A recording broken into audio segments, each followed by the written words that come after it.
baseball fans, the game is over. Welcome to the Potawatomi Sportsbook postgame show. Bet above the rest. Only at the Potawatomi Sportsbook, Milwaukee. After the last pitch, you've made the switch for 21 seasons. We'll hear from the manager, the players, and the highlights from the game. It's time to talk about the game and the team with Tim Allen on the Wisconsin Sports Radio Network. It is almost a final. Another nail-biter at American Family Field. 2-1 Brewers with the lead in the top of the ninth inning. McGill on for the save. 1 on, 2 outs. Welcome in, everybody. Potawatomi Sportsbook postgame show to follow here in the Wisconsin Sports Radio Network studios. Full house today, and Acuna's up. We have Aaron Morris. There's Evan Heffelfinger. My name is Tim Allen. And, again, 2 outs, a man on in the top of the ninth inning. Mizorowski, 6 scoreless. The Braves scratch a run off Sensatella, who pitched 2 innings of work. Bullpen that was really thin in this one. McGill to face Acuna, and a foul ball on a 1-2 pitch. So they're 1 strike away from their 80th victory on the season. We're going to get your reaction here. A full house at American Family Field. Mike Yastrzemski, 2 for 2 and 2 walks. Why does that not surprise me? I don't understand. Evan, you and I were working together years ago when he was a Giant, and he did the same thing, a little gnat. He finds a way to do it every single time. To me, specifically. To me, my friends were actually in San Francisco for that game. They were talking to a ton of Giants fans, and they were actually on TV in the ninth inning being like, oh yeah, it's good. We're good. Oh, there he is. He got him. And it is a final from American Family Field, and the results are good. A 2-1 victory as the Brewers take game 1 of this 3-game weekend series.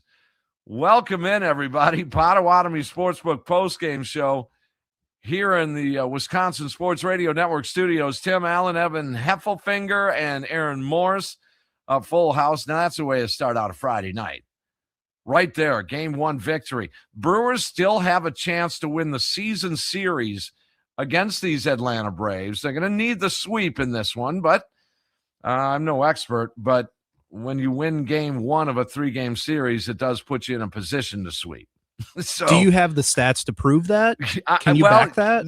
I can, but I'm just thinking that might be, if you're going to sweep, you have to win game 1. And that's what the Brewers did. Jacob Mizorowski, 6 scoreless innings, and he allowed 4 hits, obviously no runs, 6 punch-outs and a couple of walks. Wasn't on his best game today.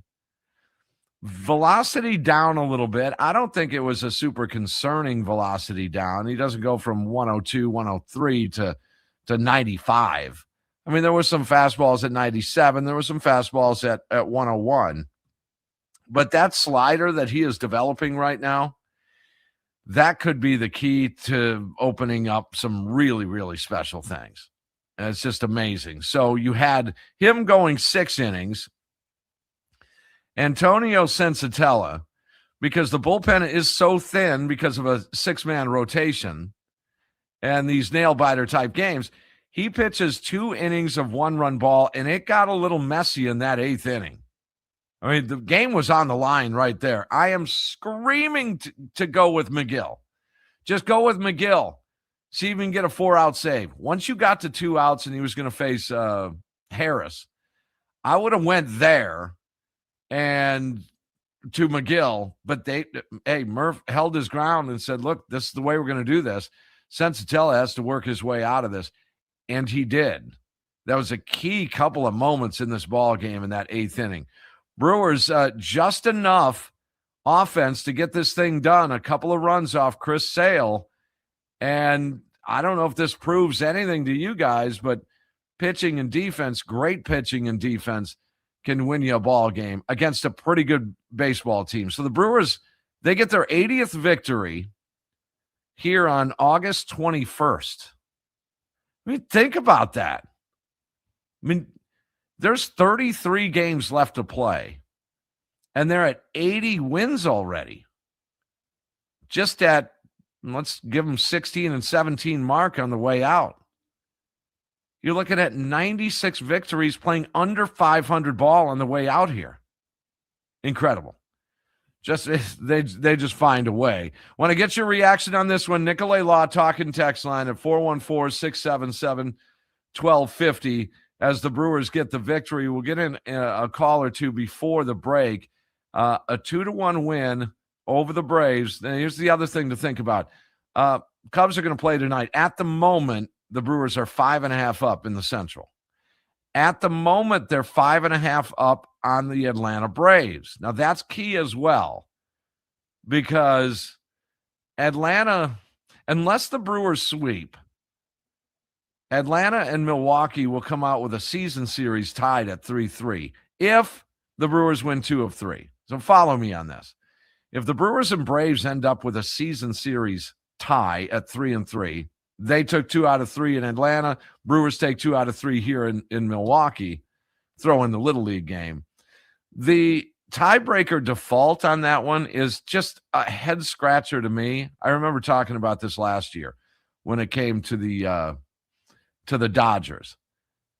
I mean, why is the tiebreaker of 2 division winners your in-division record? What? Wait, what? Shouldn't it be common opponents in the NL?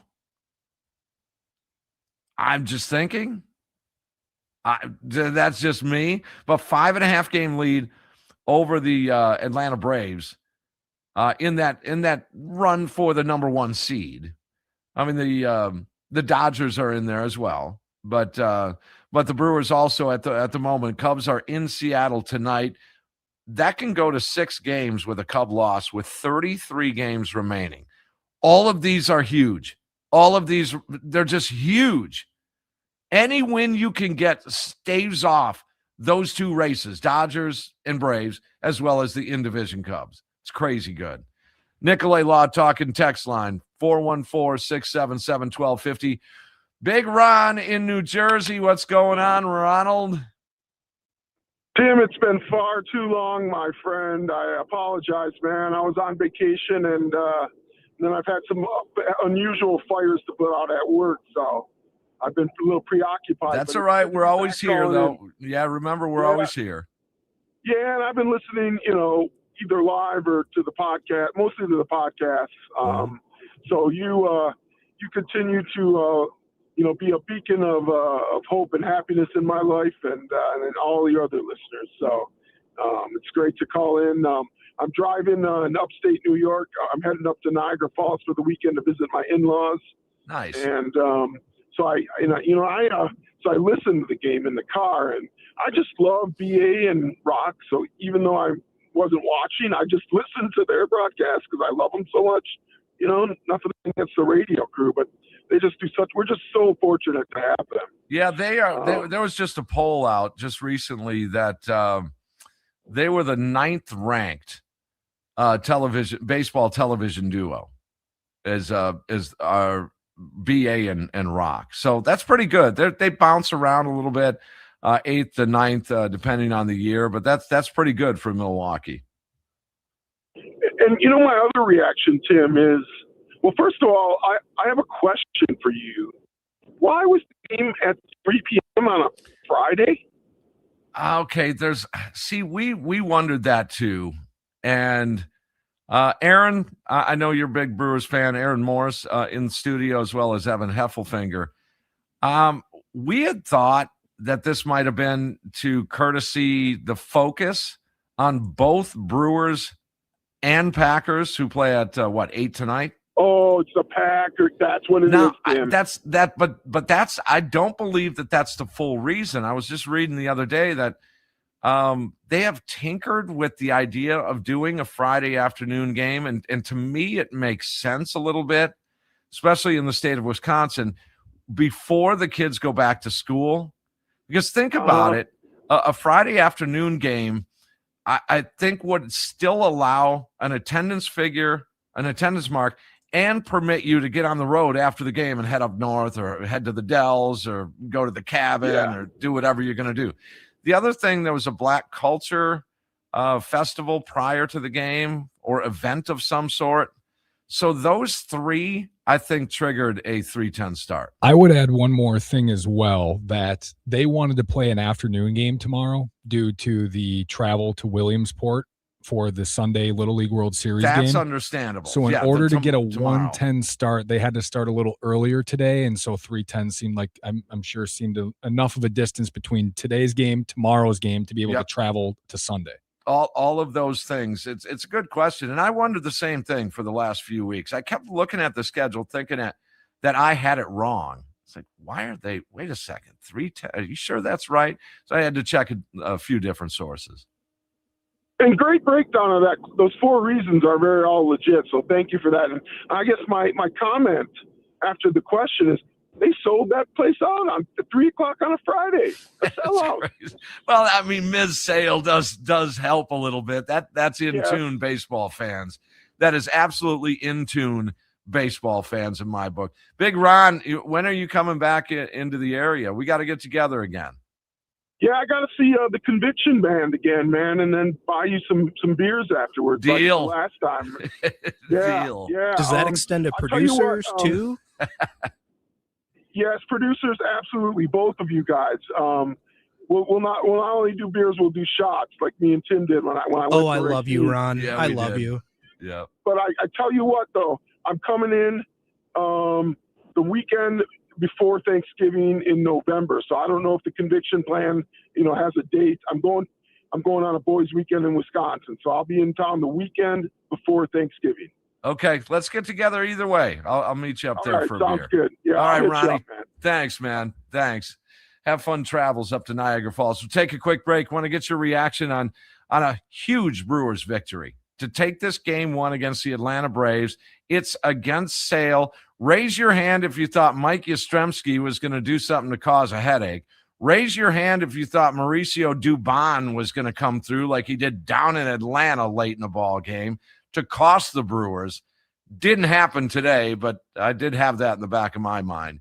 It's the Potawatomi Sportsbook postgame show here in the Wisconsin Sports Radio Network studios. A 2-1 game 1 Brewers over Braves victory, and we're talking about it. Evan Heffelfinger, Aaron Morse, Tim Allen got a full house today.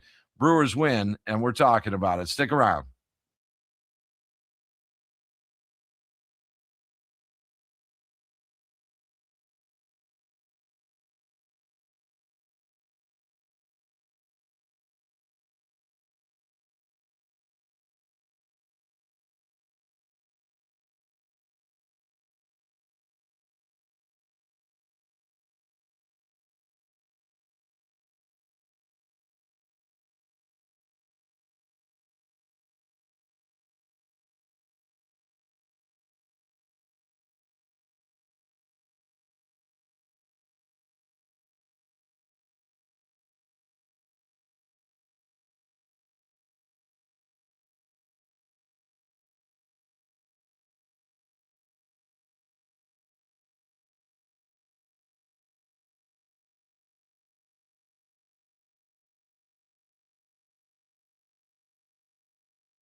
Jacob Mizorowski pitched 6 scoreless innings and did not have his best stuff.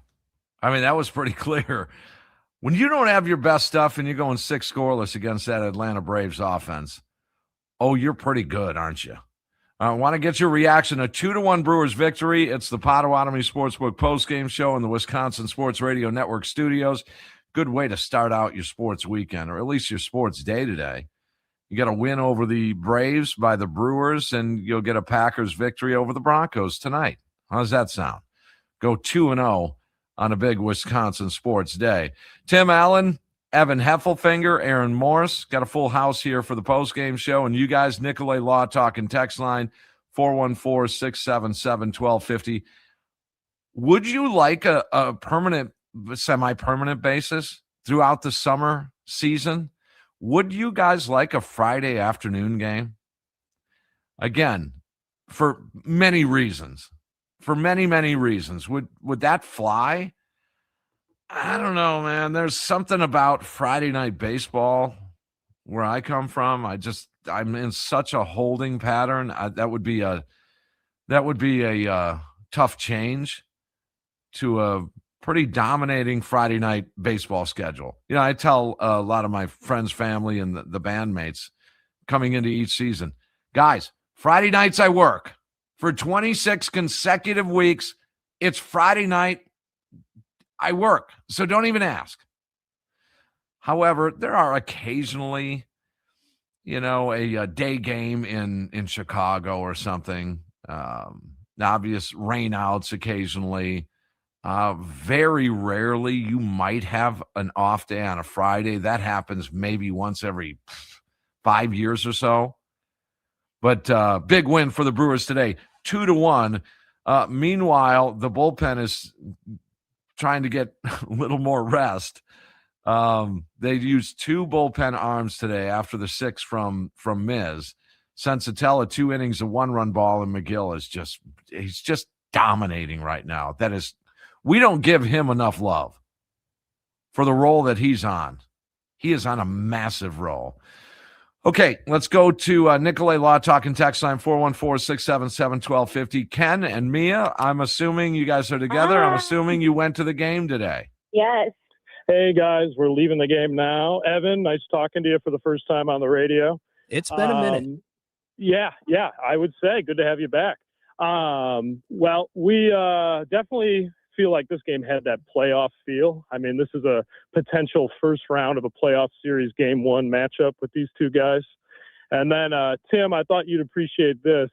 So as part of the Black Culture Fest, they had a little booth set up, and they were selling these little kind of bundles of Hank Aaron paraphernalia. Oh, man. Yeah, they were these. And it was a good price. For $25, you got a bundle that included 2 pins commemorating the 50th anniversary of the last homer, a little poster with a timeline of his career, and then these collectible cards. So it was pretty sweet that they did that. I want the money, for $25? the money went to his charities. I want that so bad. If anyone has an extra one, I'll take it and pay you for it. What do you remember about Hank Aaron? I could tell you this. There's many stories I have about Hank Aaron, but what do you got? Because you're the historian. You're the post-game baseball historian. Yeah. Well, obviously I'm too young to have ever seen him play, so I don't have any of those kind of memories like you do. But I would say one cool thing as a historian. So Mia, actually, I'll bring her in on this. She works for America's Black Holocaust Museum here in Milwaukee. Okay. And they do a book club every month. And they actually did Hank Aaron's autobiography as their book club last year. And I got to come in and facilitate the discussion. So that was pretty cool to have the opportunity to do that. That is cool. I still have a book, hardcover, The Man Who Made Milwaukee Famous. And it was a Hank Aaron book. And I'm going to look that up during the break here and give the author some attribution here. But yeah. But no, his autobiography, I Had a Hammer, highly recommend for anybody who's looking to learn more about him.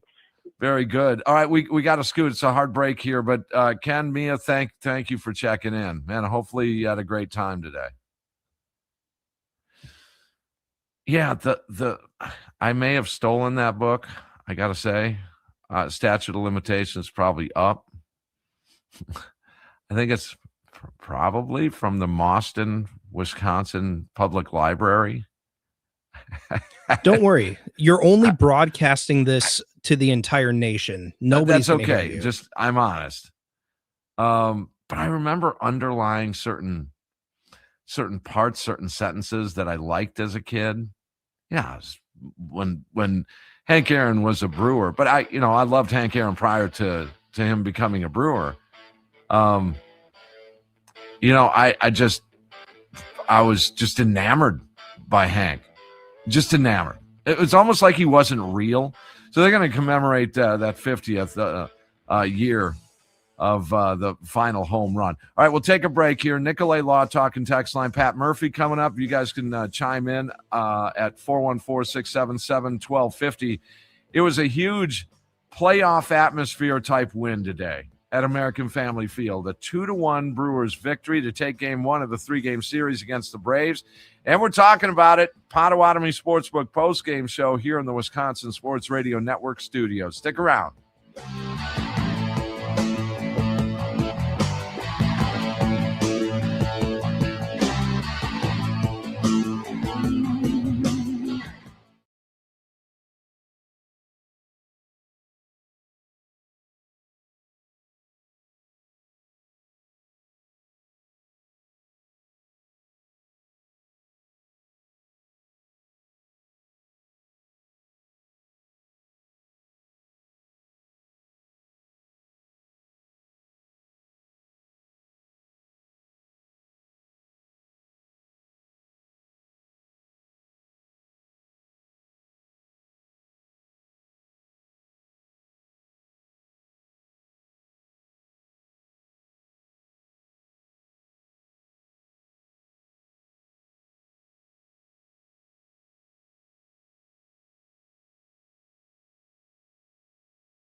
fans, the game is over.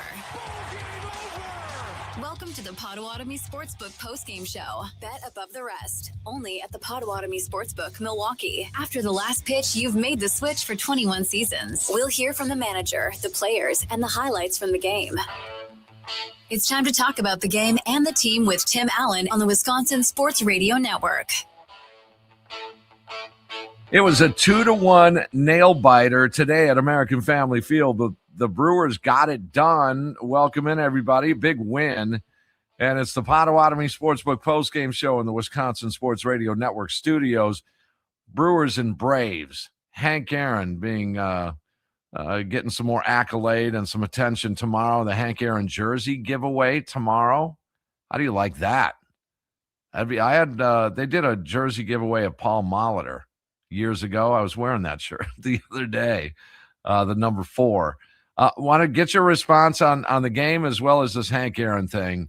I have so many stories about Hank Aaron, probably for old guys, I guess, but just to convey that to a younger audience, what Hank Aaron was to the game and who he was as a person, it's incredible. It's just really, really cool. I remember as a kid, now again, I'm not that old, but as a kid, in a Brewers uniform, I could not believe that Hank Aaron was in a Brewers uniform. I would collect his baseball cards, his Braves, even going back to the Milwaukee Braves, had a few Milwaukee Braves Hank Aaron cards.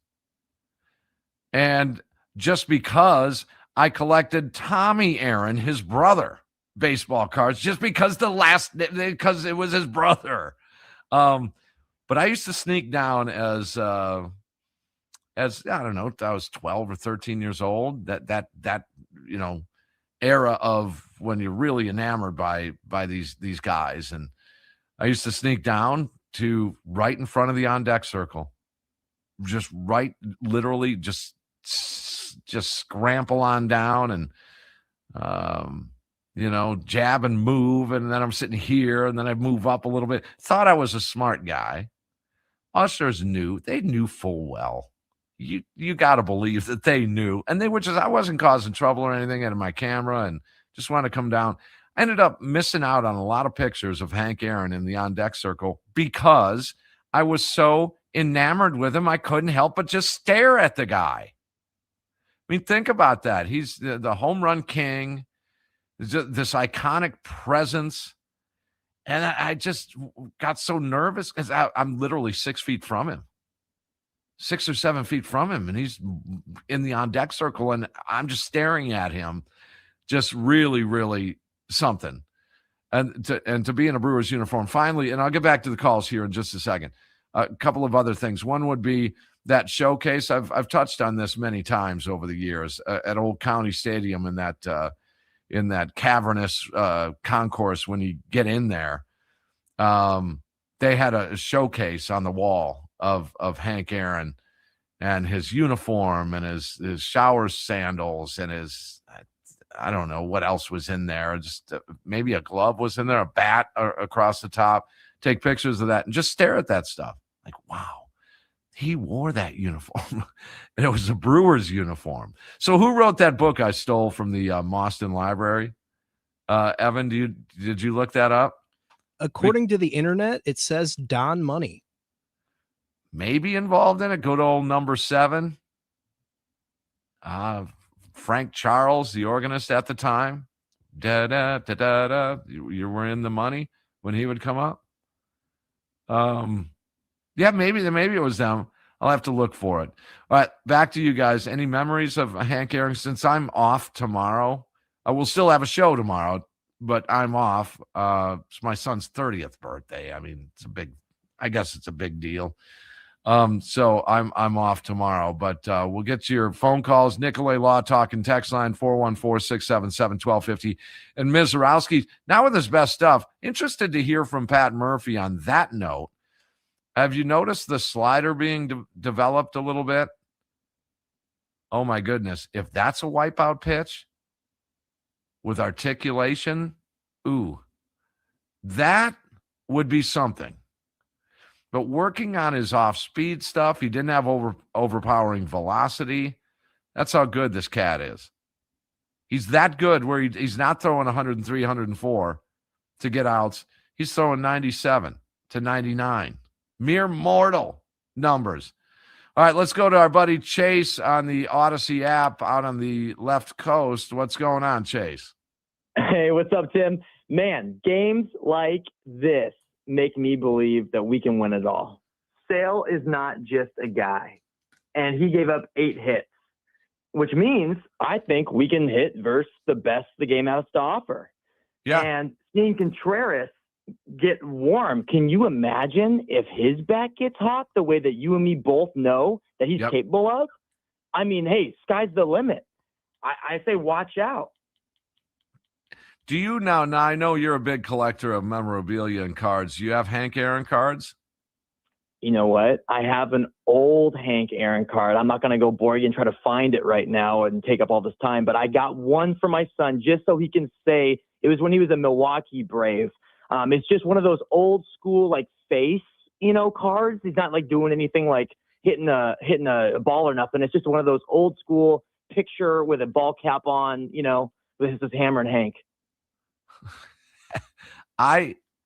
There's a card out there. I want to say it's a 77 or 76 card, somewhere in there. It's a record breaker card.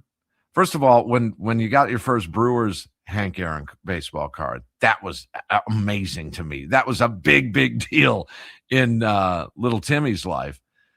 But then I want to say the following year, there was a record breaker card with him in a Brewers uniform. I want to say he broke the RBI record, the all-time RBI record at that time. Could not believe he was on a record breaker card. Just amazing. And then it was 76, where they had Salute to Hank Aaron night at County Stadium. Still have the little pamphlet from that night. It's funny, Jerry Augustine pitched in that game. I was there as a little kid, and we've talked about that, and we've given each other some grief about that. But that was just a beautiful, I want to say it was a Saturday night game. Salute to Hank Aaron night. It's cool. All right, Chase, good stuff. Thank you. All right. 414-677-1250. He had mentioned it's a playoff type feel to this one, proving that the offense can score against that type of pitcher. I'm going to read off a couple of numbers that will tell you how pitching can win.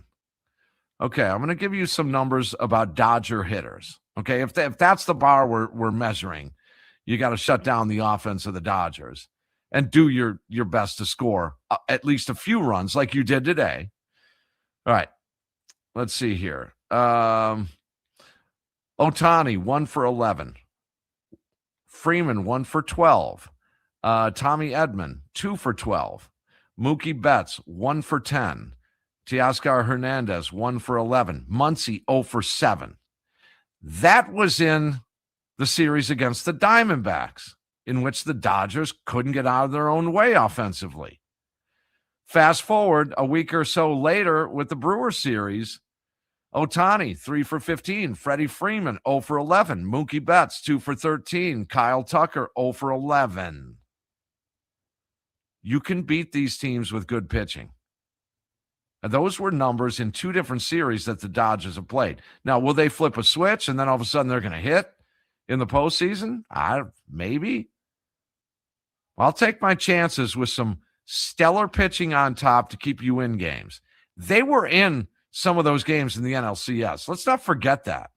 It's not like they were losing 8-0 and 9-1. They were in those games. Why? Because of pitching.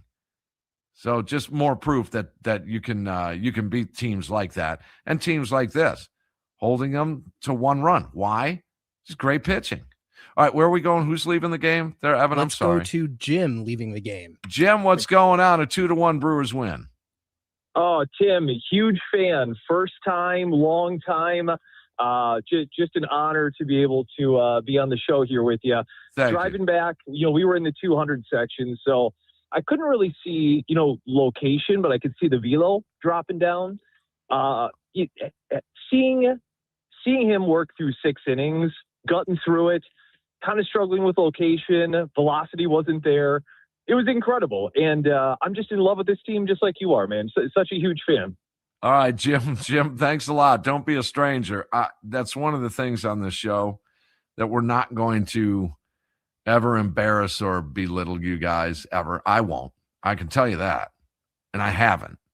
I might poke fun at you a little bit, but I'll poke fun at myself way more when I talk about my, I would say misspent youth, but I wasn't that cool.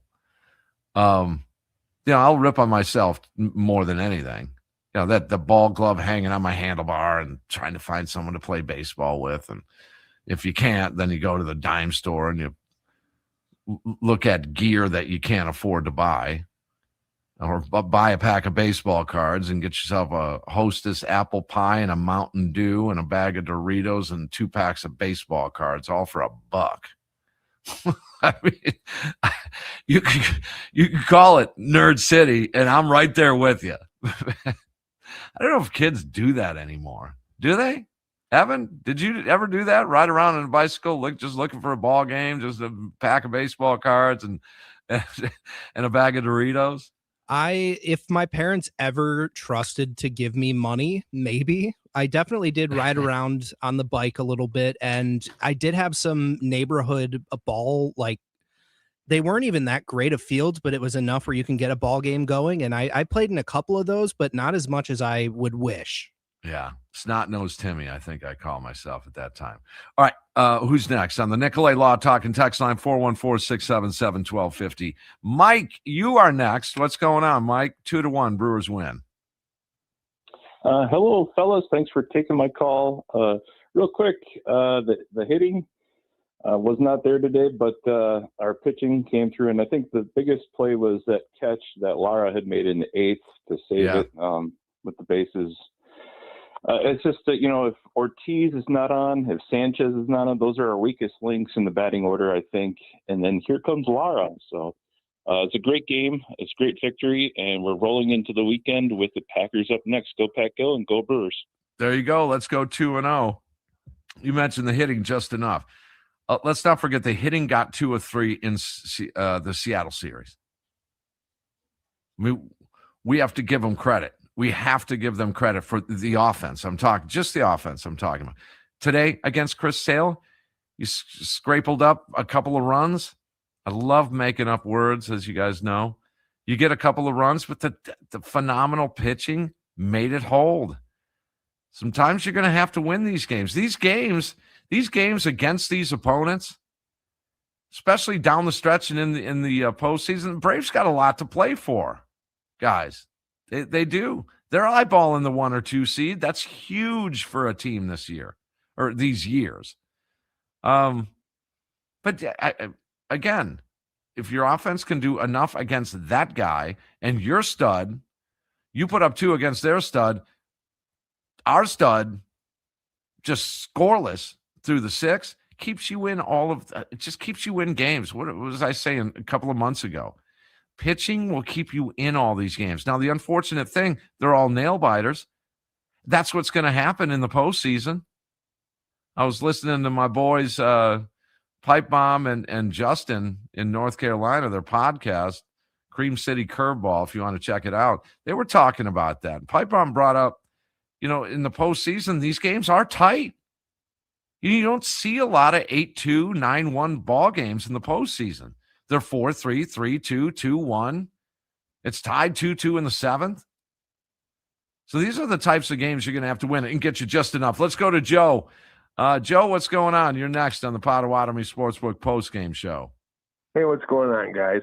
Hey, I just wanted to tell you that the author of that, the man who made Milwaukee famous, is indeed Don Money. It is the real Don Money. Okay, the real Don Money. And those of you looking on the live stream on the video, you emulated, if you're old enough to watch Don Money play, you emulated his stance. Real scrunched up shoulders, bat just right here, just those shoulders almost like hinged up. Yeah, that's Don Money, number 7. one of the best fielding third basemen in the league back then too. Boy, Kansas City Brooks didn't like him. Robinson kept The year he was an all-star, Don Money was named to the all-star team. Kansas City's, I want to say, Brett and Frank Duffy, was that the second baseman? I think. Money had hit a home run against Kansas City. Journal Sentinel, I want to say it was the Sentinel at that time, had a picture of these sneers at Money as he was rounding first. Because they thought one of their guys should have got the nod for the All-Star game. I still remember that about Don Money. Yeah, Brooks Robinson stopped him from getting a few gold gloves back then too. That's true. That's true. All right, Joe, thank you for the info. Yeah, the man who made Milwaukee famous. That's truly when I, got into reading about baseball instead of just watching. Again, it was This Week in Baseball, the old show that would air once a week. I miss that show. I thought it was such a cool show. They didn't have many Brewers on it. Brewers didn't get much love in the 70s. They really didn't. They were a newer franchise, and they just didn't make a lot of national headlines. Every game wasn't even on TV. It was mainly on weekends. And I would look at the old Kenosha News, or the Sentinel would have TV listings, and it would say which games were on TV that weekend and appointment sort of thing. Let's see. Nicolay Law Talking text line 414-677-1252. Carrie, what's going on? Welcome to the show. Hey, Timmy, how you doing tonight? More important, how you are. I'm doing great after that win. Yeah. Hey, question for you. So first off, I'm looking forward to tomorrow. My son and I are getting to the ballpark early so we can get a jersey. But what do you think is going to happen when Sal returns? When Sal returns, Sal is going to get a bunch of playing time. You think? Yeah, that's what's going to happen. Yeah. Yeah. Well, who do you think they're going to send down? Well, I think Ornelas would be the odd man out. I think that's probably what it's going to be. I don't think it's going to be Lara. I don't. I think they like his versatility as a switch hitter, as a defensive replacement. You can play the chess match game a little bit later on in games. I think he's proven enough. The numbers aren't great, but he's proven just enough to be I love Luis Lara. I do. I think he's a Milwaukee Brewer type baseball player. He's got that ball player swagger to him too. Yep, he just has so much confidence. He reminds me of Ben Ogilvy. Oh, Benji. Good old number 24. Yep. So get there early tomorrow. Yeah, that Hank Aaron jersey is going to be sweet. Yes. Looking forward to it. All right. Well, educate your kid too on who and what Hank Aaron was to baseball. Oh, he knows. He's 26. He collects baseball cards with his mom. He's well versed. That's cool. All right. Well, thank you, Carrie. Enjoy, and we'll talk again. To be on a baseball team where you travel with them, and when you go out as a team to grab a bite to eat, or go have a couple of beers, or go see a movie, or do whatever you're going to do on the road, and then that guy and that guy and that guy, they don't get to go with those guys. That's what Hank lived through. As well as excelling in a really, really difficult sport. At the same time, he's not allowed to hang out with his buddies on the road and go to certain restaurants, go to certain venues, because those guys weren't allowed. But those guys were, and that wasn't a distraction of him excelling on the field and just saying, I'll just let my actions do my talking. An incredible story. You can talk Jackie Robinson, incredible too. I get it. But to live through and excel at the same time, Hank was that's just something. We'll go to Maryland on that Odyssey app. We'll say hello to Lee. Lee, what's going on? Hey, listen. Hey, Tim, thanks for taking my call. I listen to every show, and I haven't called in a few months, but I had to call when you started talking about Don Money. I made it back to Milwaukee for the opening series against the White Sox, and I bought myself a custom. I went down to the Brewers shop, and I had a custom Don Money jersey made, the road version, and Nice.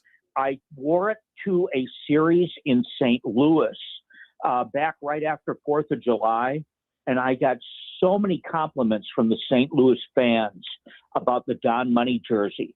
And the guys that were in my age group, I'm 71, they remember, even though that's a National League town and the Brewers were in the American League at the time, they remember Don Money's glove and Don Money's arm and how clutch he was. And they actually gave me many kudos and thumbs up for the Money jersey that I was wearing. But as long as you're talking about what happened now today, I remember I was 10 years old living back there, in Wisconsin, when the Braves went to Atlanta, and my heart was broken. Oh, man. I couldn't imagine, Lee. I can't imagine. I've said it many, many times on the show over the 20 plus years, 21st year now. I can't imagine being such a diehard fan of whatever it is, but in this case, a baseball team. You fall in love with a baseball team, especially at that impressionable, I love these guys sort of age, which is 10, 11, 12, 13, 14 years old, where it just settles in that, man, I love these guys, and you wear their shirts and you have their cards and the whole thing. You look up to them and get autographs. Then they pull that rug out from you and the team just leaves. I just can't imagine. Well, there's a book out there, Tim, called Building the Brewers. I read it. It was written in 2020 by Chris Zantow, Zantow. Just read it recently, as a matter of fact. And that really gets into the politics of the move. And it's amazing how hard Milwaukee worked to get a major league team. And I'm going to talk to people who are under 45 years old here. They don't realize how close things came to the White Sox moving to Milwaukee. We could have had the Milwaukee White Sox. And I'm not saying that that's bad, but in 1968, during the Vietnam race and the Vietnam demonstrations in Chicago and the race riots, the White Sox owners at that time, they kind of wanted maybe out of the city, and they were really willing to sell the Selig's group. They would already organized and move the team to Milwaukee, because there were 2 seasons where the Sox played like anywhere from 9 to 12 home games in Milwaukee, and they sold out. That was 67 and 68. If you pick up Zantow's book, listeners, he will describe that to you, and it's really, really an eye-opener. But I think the good thing that came out of this is the Brewer acquisition is the old Seattle Pilots. That's Milwaukee Pure Baseball now. The Brewers really, in the way, the Brewers came in as just 1 year as the Pilots, and they could build on that. And even though there's no World Series trophy, the Brewers are special. They're really a Milwaukee team. And I appreciate what you said about Hank Aaron sandals. And I remember that display at the Old County Stadium. So cool. Pick up Chris Zantow's book, everybody, and read about Milwaukee baseball history. And it's so special now that we got the Brewers. And hopefully this season will kind of break the straw that broke the camel's back, and maybe we'll get a trophy this year. Maybe. Lee, great conversation. Thank you. Okay. It's just that whole how close this state and the city of Milwaukee came without a team. Without a team and just gone, and who knows if they'd ever gotten one back. I think maybe a AAA team might have been in the cards or something. But all right, we'll take a quick break and continue to get your reaction on a number of things. Fun conversations today on the Nicolay Law Talk and text line 414-677-1250. Pat Murphy coming up, all part of a 2-1 victory, game 1 of this 3-game weekend series. 2 in Milwaukee, Little League Classic on Sunday Night Baseball. And we're talking Brewers baseball on the Potawatomi Sportsbook postgame show in the Wisconsin Sports Radio Network studios.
All right, welcome back. Pat Murphy coming up after the 2-1 Brewers win over the Braves today. It's the Potawatomi Sportsbook postgame show on the Wisconsin Sports Radio Network. Tim Allen, Aaron Morris, and Evan Heffelfinger got a full house here, and whole mess of things we're talking about here. We'll get to Pat Murphy. We'll get a few comments from him coming up. But coming into the program on the Nicolay Law Talk and text line, our buddy in Toma, Dan, what's going on? A 2-1 Brewers win. Hey, Tim, if Trey makes that throw, we shut the Braves out. I mean, Yeah, that's true. When you can get up on him on 2 runs and you got the Miz on the mound and our bullpen, you feel pretty dang confident. This team is fun to watch when it works like it should, and it was a good game. I enjoyed it. But I want to say something real quick. Yesterday I had a birthday party for a friend of mine. We had to watch the Brewers. So I didn't get to listen to your post-game show, but when I got home late last night, I turned it on in bed. You're listening how much you spend when you go to the ballpark, And it's been once a year, every year I take my 5 boys. We get on a bus, we go to the ballpark, I buy their ticket, buy them all a hat. And it's probably the best thing of the whole summer for all of us, Baseball has a way of we love baseball. Our whole family does, born, brought up to it. It's just a great sport. And I'm going to be sad. Dan, I'll tell you what. I want you to respond to this comment I've made for 20 years on this radio program.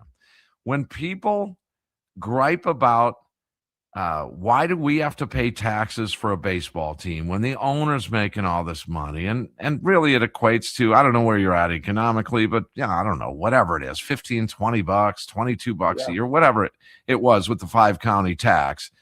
And the owners should be pitching in and all this stuff. Okay. Well, what you just said is what I say a lot. And that is, when you have the ability to take your kids and your family to a ball game in your own state, or in a lot of cases, right up the street. Yeah. I grew up in Kenosha. You can't put a price on that. How do you can't put a price on what you just said. And what my pop used to take me to the ball game on the back of his motorcycle, 11 years old, and we'd zip up there and catch a game. And we didn't have a ton of money, but you can't put a price tag on that, can you? No, we saved our money to do that. And one time when Paul Molitor came back, it was his first game back from when he went to Toronto. When Toronto came to the Brewers. 93. All my boys were down there early, got his autograph and all that. We stayed overnight at the motel. So we got up in the morning. Of course, the kids want to go swimming, so we go down, go swimming. I go grab a Sentinel, read the sports page, go down, sit down, open it up. And there's our picture on the front page of the sports section. Your picture?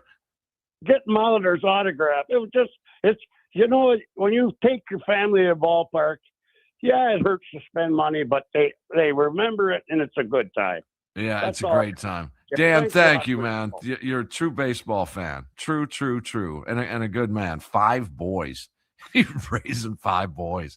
That's a war zone for mom and dad. What do you think that grocery bill looked like? Ooh, man. Wow. No doubt. All right, who's next? We got to start chipping away here. Let's go to Smokey Joe. Smokey Joe, my man. What's going on? What's going on? Good afternoon, fellas. How are you? I'm doing great. I got a couple stats I just want to read off. I'm sure a lot of these post gamers already know, but I think they're absolutely crazy. Before today, McGill had retired, I believe, 30 of 31 of his last hitters. Okay, yep. And then the Brewers are 42-21 against teams above 500. They can beat if my good math teams. Is correct, that's 21 games above 500 against teams above 500. Yeah, that's crazy. Go check out all the teams in the league. I mean, nobody else is doing that. That sets us up, in my opinion, for a great playoff push. And Tim, what you said the other day with Sparky, it's fun to lose here and there. Well, it's tough to agree with that, but when we're winning as much as we're winning right now, you can accept a loss every now and then. But these wins like today is what makes it so. I mean, all these bite your knuckle, bloody knuckle games. Oh my goodness. I know that they seemingly are all nail biters, but that could come in handy. I said this a couple of years ago, and it kind of backfired on me with the Alonso swing. But I said that year that they played so many close games, it's bound to help you out in the postseason because postseason games are close. It's every pitch. It's every sequence. It's every situation. It's every inning. It's every out. It's just all of it. All right, Joe, I'll see you soon, man. All right, Pastor Babs, what's going on? We talked to you 2 days in a row. What's up, Pastor? Hey, how's it going, fellas? Good. Big time Brewer fan my entire life here. My wife, I've obsessed with the Brewers since '82. I was born in '76, so I missed the Hank Aaron era. I'm 50 now, but fell in love with him in '82. Actually, my wife is awesome. Because of her, I have autographed jerseys of all the starting lineup from the Game 1 of the '82 World Series. Oh, wow. Including Mike Caldwell, who started pitching that day. Wow. Anyway, wow. Yeah, it's fun. Anyway, one thing I wanted to, as far as books, have you ever heard of 9 Innings? The book 9 Innings. 9 Men Out, but not 9 innings. 9 Innings. It's a little known book, I think, but it's a guy who takes a random game in either 82 or 83 between the Brewers and the Orioles, and he basically goes down this. He tells the story of the franchise. He goes pitch by pitch almost. And he tells the story of how Harry Dalton came from the Orioles to the Brewers. He really built both franchises who were powerhouses in the early 80s. Mm-hmm. And it's fascinating if you're a baseball fan. If you're a casual fan, it will put you to sleep quicker than hell. But it's absolutely riveting for anybody who's a nut. But it's called 9 Innings, and I, for the life of me, can't remember who read it. I used to own a copy, but it got lost years ago. The internet says Daniel Okrent, Okrent is the author. That sounds right. Yeah. I'm going to read it. Yeah. It's a fascinating read. It takes in all the minutia of the history and how Kansas City is the reason why the Brewers got a team because the Pilots came in a year earlier and Seattle couldn't afford them. Mm-hmm. All that stuff. It's cool. It's the Bud Selig story. I mentioned it the other day. Real quick, I'll do the abbreviated version. The first time I met Bud Selig, I thanked him for having baseball in Milwaukee. I thanked him because if it weren't for him, they wouldn't be here. And then the first time I met Mark Atanasio, I did the same thing. Now, there's probably a little skin in the game for me when I thanked Mark Atanasio because it was about the time I started making a living talking Brewers baseball. So I had to thank him for more than just keeping the team here. But, yeah, I thanked them both and Bud Selig for sure. Well, and what people lose sight of, and that book really points it out, is if Selig doesn't hire Dalton away from the Orioles, there is no Brewers in that era. I mean, he built that franchise. Yeah, he did. And people forget. All right, Dan, or Babs, I got to let you go. They were a much better team than you would think in the late 70s leading up to that World Series appearance. They're a pretty good ball club, late 70s. If the playoff structure were a little bit different, they'd probably have a couple of more playoff appearances, and then who knows? All right, you want to get one more in? Yes, let's go to Mike in Milwaukee. Okay, Mike, what's going on? Tim, I just wanted to call in. You were talking about the stuff where Hank Aaron had to go through a lot of the nonsense back when he was playing. Yeah. And I was listening to an interview with the White Sox announcer, Hawk Harrelson. Yeah. He was interviewing Bob Uecker. And all of a sudden he said, yeah, people don't know this about you, Uecker, but you used to be known as a guy who would step in and kind of take care of business when you had to. And there's a couple of stories where I guess Uecker had to step in and stick up for Hank Aaron when people were on the road messing with them. And I don't know, I just thought it was a cool story because I only knew about it when Uecker passed and I started watching some videos about him. But I don't know, I thought it was pretty interesting. Not surprising. Yeah, I don't think anyone's surprised about that with Ueck, that he would do that. So, gosh, I miss him. Yeah, all right, Michael, thank you. We appreciate it. The Brewers got some insurance in this one. They got some insurance on an RBI base hit by Contreras to get on the board, but they got insurance with a fielder's choice RBI from Andrew Vaughn, and that gave them their second run. That was your insurance run of the game which is brought to you by G2 Insurance, your friend in insurance. Running a business is like a championship run. One bad hit can take you out of the game. G2 Insurance Services specializes in keeping your business and reputation protected. They offer tailored solutions for restaurants, professional liability and workman's comp. They represent top carriers like Erie to find the best combination of coverage and price. Get the defensive line your business deserves. G2 Insurance Services in Brookfield, online at g2ins.com. G2 Insurance, your friend in insurance. We'll take a quick break, come back and get a couple of comments from Pat Murphy. Stick around. Potawatomi Sportsbook postgame show here on the Wisconsin Sports Radio Network.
Good baseball game, huh? They missed a good baseball game. This is that's what the fans came to see, right? Sale versus Miz.